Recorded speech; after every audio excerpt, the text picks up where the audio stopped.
Hello दोस्तों, my self Krishna Lohan. और आज मैं आपके लिए जो वीडियो लेके आई हूँ वो बेस्ड है आपकी लास्ट वीडियो जो मैंने आपको करवाई थी लेखन कौशल में होने वाली त्रुटियों का पता लगाना था। उसमें हमने बताया था कि आपको किस तरह से लेखन में त्रुटियां हो जाती हैं और उनको किस तरह से सुधारा जा सकता है। मैंने वर्बली आपको बताया था, अब मैं आपको रिटर्न बिल्कुल तैयार क्वेश्चन कर रखा है मैंने आपके लिए यहाँ पे।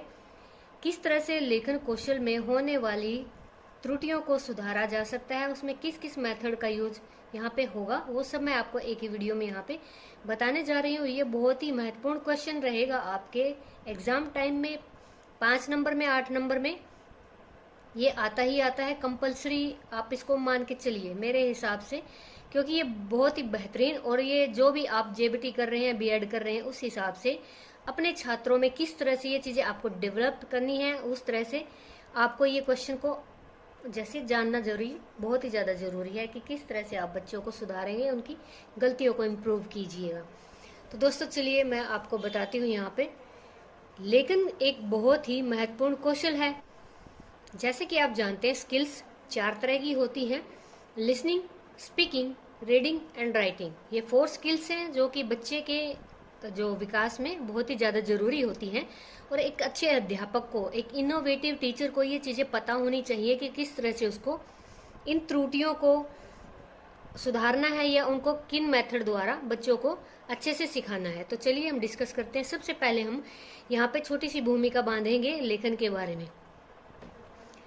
लेखन एक बहुत ही महत्वपूर्ण कौशल है जो 4 कौशलों में से एक है। जैसे मैंने अभी बताया, लेखन सुंदर व शुद्ध वाक्यों का मिला जुला रूप होता है जिसमें अक्षरों की बनावट का खास ध्यान रखा जाता है। तो इसमें लेखन शिक्षण की विधियों में कई विद्वानों के मतभेद रहे हैं कि बच्चों को लिखना सिखाया जाए या पढ़ना जाए।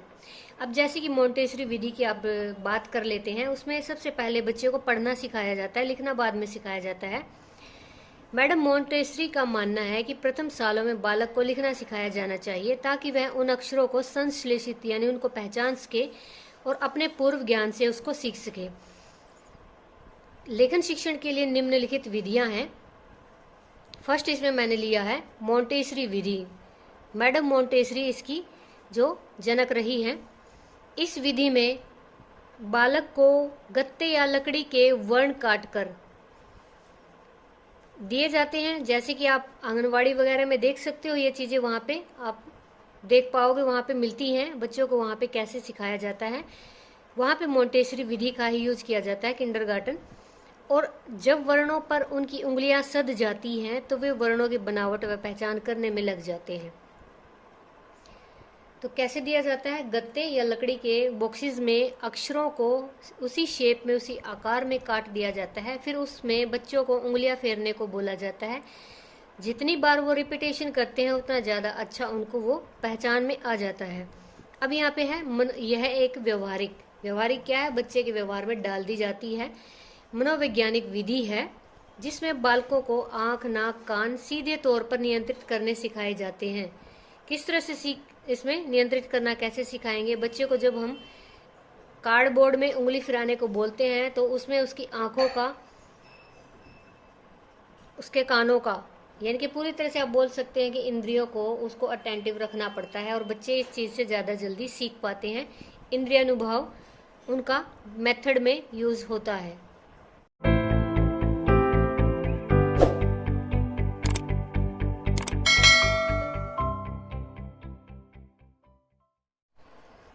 नेक्स्ट है फ्रेंड्स इसमें पेस्टोलॉजी विधि।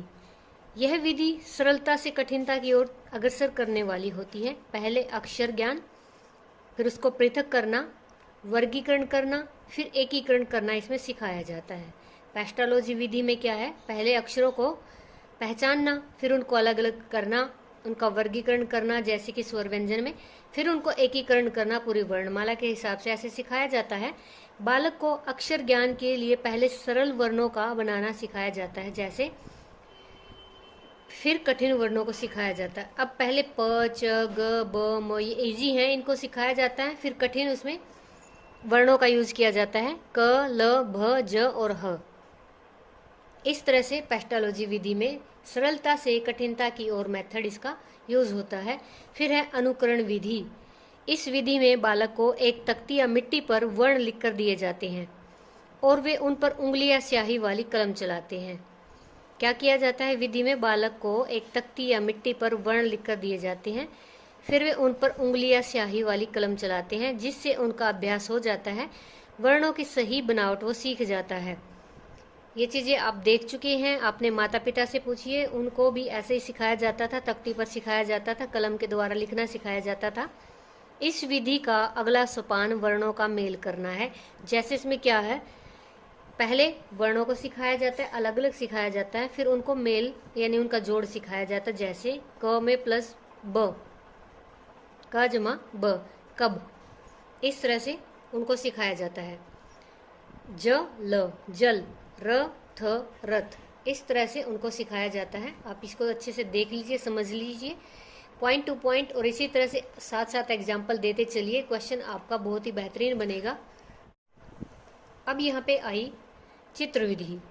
इस विधि में बालकों को वर्ण के लिए चित्र उपलब्ध कराए जाते हैं। जैसे क के लिए कमल का चित्र, र के लिए रथ का चित्र और ई के लिए इमली का चित्र, जैसे कायदे होते हैं। इस तरह से यह विधि अत्यंत प्राचीन व लोकप्रिय विधि है, जिसका बालक रोचकता व जिज्ञासा से अनुसरण कर सकता है। यानी चित्र विधि द्वारा सबसे ज़्यादा इंटरेस्टिंग बोल सकते हो आप इसको आकर्षक बोल सकते हो, जिससे बच्चे जो है अट्रैक्ट होकर इसको ज़्यादा जल्दी सीखते हैं, पहचान करना आता है उनको, और इनमें अंतर करना भी उसको चित्र विधि द्वारा आ जाता है। संश्लेषणात्मक विधि। इस विधि द्वारा अध्यापक बच्चों को रेखाएं खींचने द्वारा वर्णाकार शिक्षा देते हैं, यानी कि रेखाओं को खींचकर वर्णों को बनाना सिखाते हैं। इसमें अध्यापक खड़ी रेखा, पड़ी रेखा, सीधी व टेढ़ी रेखा व अर्धवृत्ताकार रेखा द्वारा वर्ण बनाना सिखाते हैं। जैसे कि इंग्लिश में भी ऐसे ही होता है, स्लैंटिंग लाइन, वर्टिकल लाइन, इस तरह से ये जो भी मेथड है वो इनमें यूज किया जाता है। वाक्य शब्द या वाक्य विधि। अब ये विधि, इसमें क्या किया जाता है, इस विधि द्वारा अध्यापक पहले वाक्य से शब्द का ज्ञान कराता है, फिर शब्दों से वाक्यों का निर्माण करना सिखाता है, आरंभ में 2-3 वर्णों को जोड़ना सिखाता है। इस विधि द्वारा अध्यापक पहले वाक्य से शब्द का ज्ञान, शब्द से वाक्यों का निर्माण करना सिखाता है और 2-3 वर्णों को मिलाकर शब्द बनाना सिखाता है। वाक्य शब्द या शब्द वाक्य विधि, आप दोनों में से कोई भी एक लिख सकते हैं, दोनों भी लिख सकते हो। इसके बाद वाक्य लिखना। यह विधि उन बालकों के लिए उपयोगी है जो घर पर अक्षर ज्ञान प्राप्त करते हैं। जैसे कि घर पे बच्चों को मैक्सिमम आजकल सिखाया जाता है, बच्चे भी बहुत ही एक्टिव होते हैं आजकल, तो उनको घर पे ही मैक्सिमम ये चीज़ें बोलना, लिखना, इस तरह से आप सिखा सकते हैं। वाक्य लिखना, यह विधि उन बालकों के लिए उपयोगी होती है जो घर पर अक्षर ज्ञान को प्राप्त करते हैं। निष्कर्ष क्या रहेगा इसमें? शब्दों की बनावट और सुंदरता इन विधियों पर आधारित होती है, जो बालक के प्रारंभिक वर्षों के लिए उत्साहवर्धक व ज्ञानोपयोगी होती हैं। यानी इन विधियों द्वारा बच्चों को बिल्कुल आकर्षक तरीके से और उनको अक्षरों की बनावट और सुंदरता के हिसाब से उनको सिखाया जाता है, जो कि उनके लिए बहुत ही उपयोगी होता है और इससे वो ज़्यादा जल्दी सीख पाते हैं, उनके ज्ञान में भी वृद्धि होती है। तो ये क्वेश्चन यहाँ आपका कंप्लीट होता है। बहुत ही अच्छा क्वेश्चन है और ये बार बार रिपीट होता रहता है। आप इसको अच्छे से याद कीजिएगा। साथ में एग्जाम्पल, भूमिका के साथ साथ निष्कर्ष लिखना बहुत ही ज़्यादा ज़रूरी है अगर आप 5 या 8 नंबर में इसको अटेम्प्ट करने जा रहे हैं तो।